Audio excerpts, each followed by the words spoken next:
Hello, my dears. Welcome. I'm Lady Creepypasta. To start off, let me first warn you that today's tale may not be suitable for young children.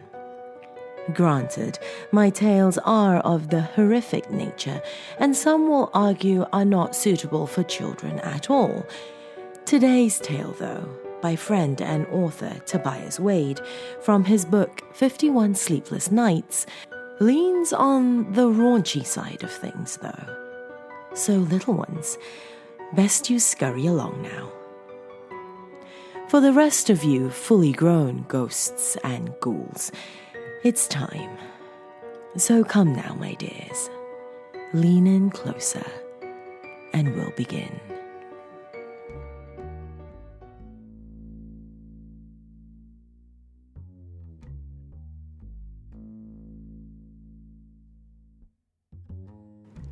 College is a time for experimentation.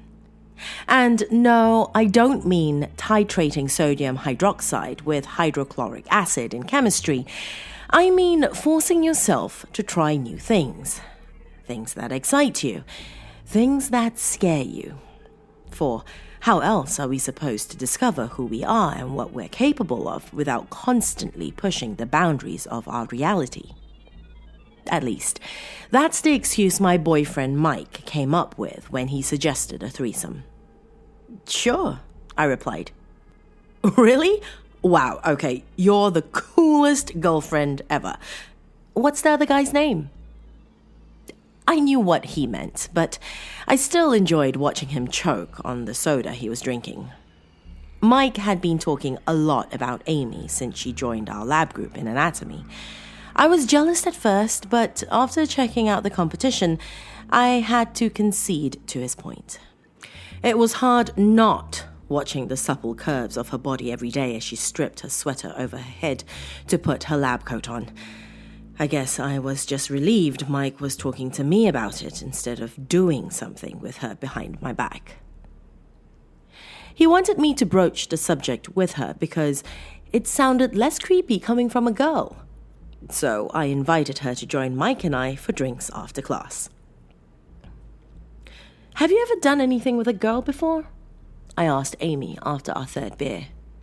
Mike spluttered in his drink and excused himself to go to the bathroom, and I almost threw the rest of my glass after him. This was his idea. It wasn't fair making me do all the work. Luckily, there wasn't much work that needed doing. Not yet, she replied, a smile playing around the corner of her lips. 2 hours later, all of us were in my room trying to figure out how one person fits in a dorm room bed, let alone 3. It was exciting for me, and I can only imagine how many flashing lights and alarms were blaring inside Mike's head, so I guess it was understandable that he spent most of the time focused on Amy. Besides, Mike and I were already comfortable with each other. So it really was just her that he felt the need to impress. Afterward, he said it wasn't the case, but I still remember spending way too long hanging out and watching them go at it. I even left to use the bathroom at one point without either of them noticing I was gone. I didn't want to get mad. I had agreed to this after all, and I hated the idea of being one of those infamous girlfriends who said one thing and did another. I just wanted to get even. It didn't help that he started acting cocky afterward, as though that experience made him a big man or something. He even started pointing out particularly geeky-looking freshmen and saying things like, I bet he's never even been with 1, let alone 2. Although asking for another guy started out as a joke, I started pushing for it more seriously. I wanted him to feel what it was like to be jealous. I wanted him to appreciate what I had done for him and realize I was the only one of us who had the power to make it happen again. And yeah, if I'm being honest, maybe I even wanted to humiliate him a little so he'd go back to regular old Mike and drop his macho facade. We started having fights about it, and the more he said no, the more one-sided our relationship seemed. I told Amy I thought I was going to have to dump him. She and I still hung out sometimes, although I never invited Mike when we did. I told her it wasn't her fault, but she still felt guilty about getting between us, literally. That's why she came up with a solution. I know a place where they do it in a group. You'll get your kinks out. He'll have someone of his own to have fun with, and everyone is wearing a mask, so nobody gets hurt. Big rubber animal masks. Didn't it get hot in there? I felt more than a little exposed wearing my stupid Mardi Gras mask I picked up at the dollar store on the way here. Everyone else's mask was hyper-realistic and covered their entire head, but they told me not to worry about it and just relax. Mike and I were just initiates on a trial run anyway. If we decided this was our thing and we respected all of their rules and members, then they'd give us a full mask next time. At first, I stuck pretty close to Mike, and we just fooled around with each other and watched. There was about a dozen people in total, and the teeming mass of bodies was pretty damn intimidating to approach. Several of them had covered their bodies in some kind of paint or oil, and they churned and writhed against each other with an almost animalistic intensity.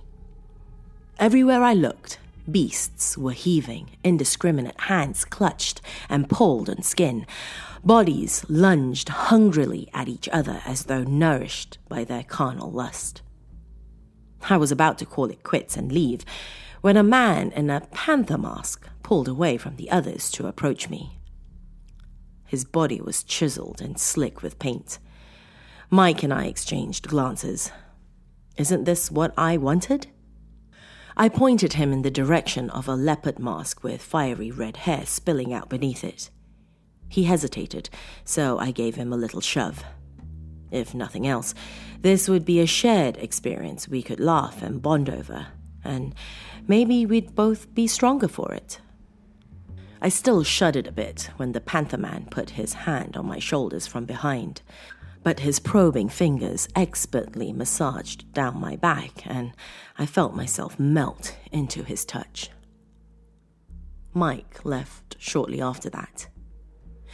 We'd only been there about half an hour, and I was really starting to enjoy myself when I saw him staring at me and the Panther Man. Good. Let him see. But then he just turned around and walked away, and my satisfaction quickly drained. I followed him, and we had another fight in the hallway while we were both still naked. He said he couldn't even look at me again after seeing me like that. Somehow, the fact that he was more hurt and sensitive than me proved that he cared more about me than I did about him. So, it was over. He got dressed and left, and I just stood there, overflowing with frustration. I felt massaging hands caressing my shoulders again, and I immediately felt the tension flowing out through them. If I was looking for a rebound to get past Mike, then I couldn't think of a more immersive, therapeutic one than this. I allowed the Panther Man to lead me back into the room.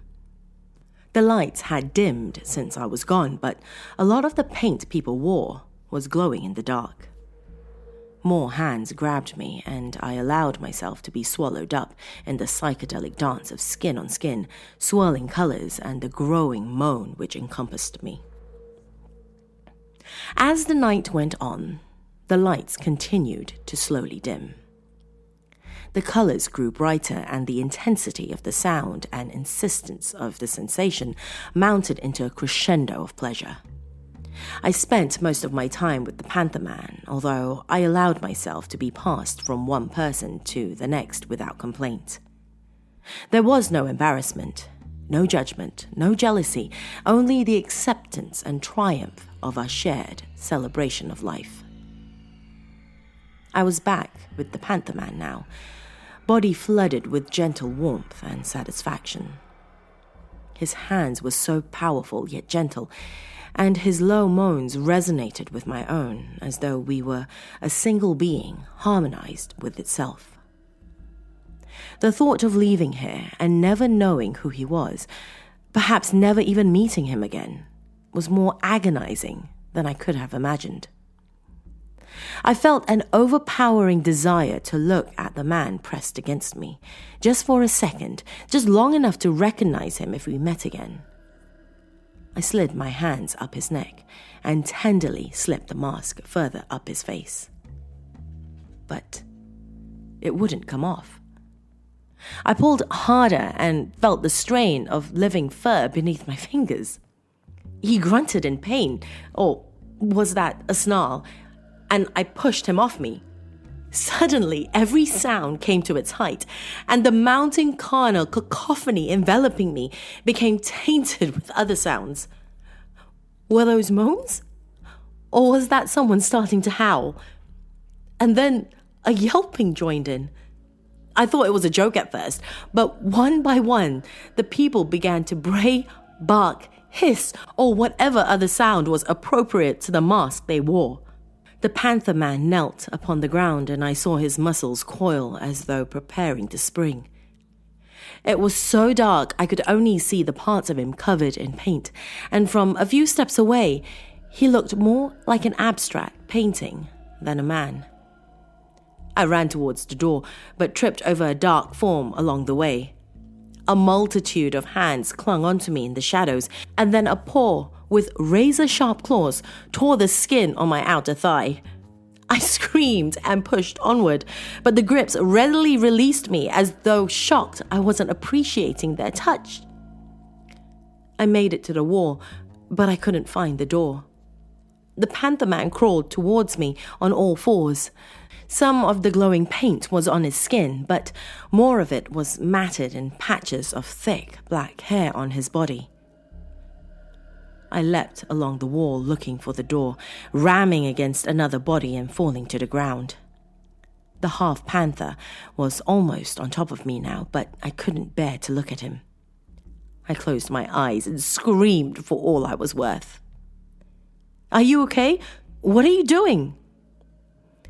I opened my eyes. The lights were on. Everyone was staring at me. The Panther Man, with his chiseled, human body, was standing over me. He pulled on his furry ear, and I almost screamed again before seeing the rubber mask slide easily off.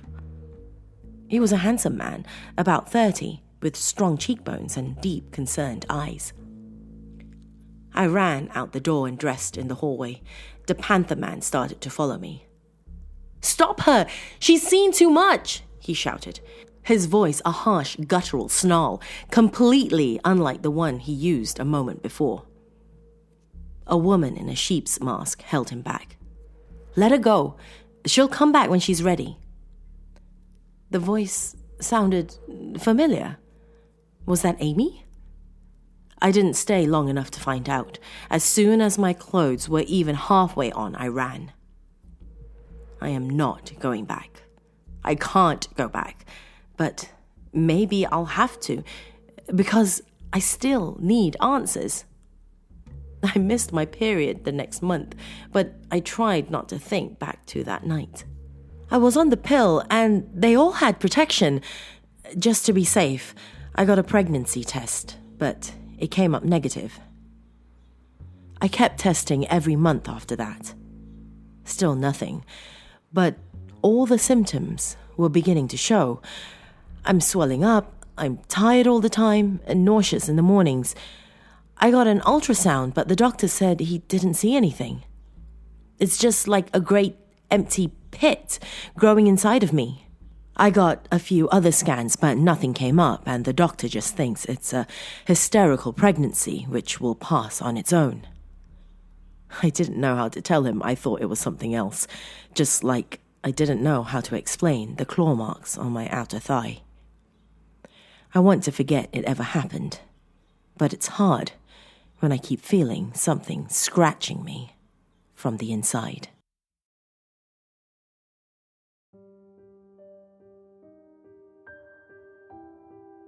If you enjoyed this tale and would like to discover others like it, pick up 51 Sleepless Nights by Tobias Wade. A direct purchase link is in the episode description below. To my new family on Patreon, welcome, my dears. Those of you who are Silver Skull members and up will be getting your goodies shortly. If you have yet to become a member of my dark family on Patreon, go to patreon.com/LadyMcCreepster. Every little bit of support does help immensely. That's all I have for you this evening, my dears. Till next time, sweet dreams.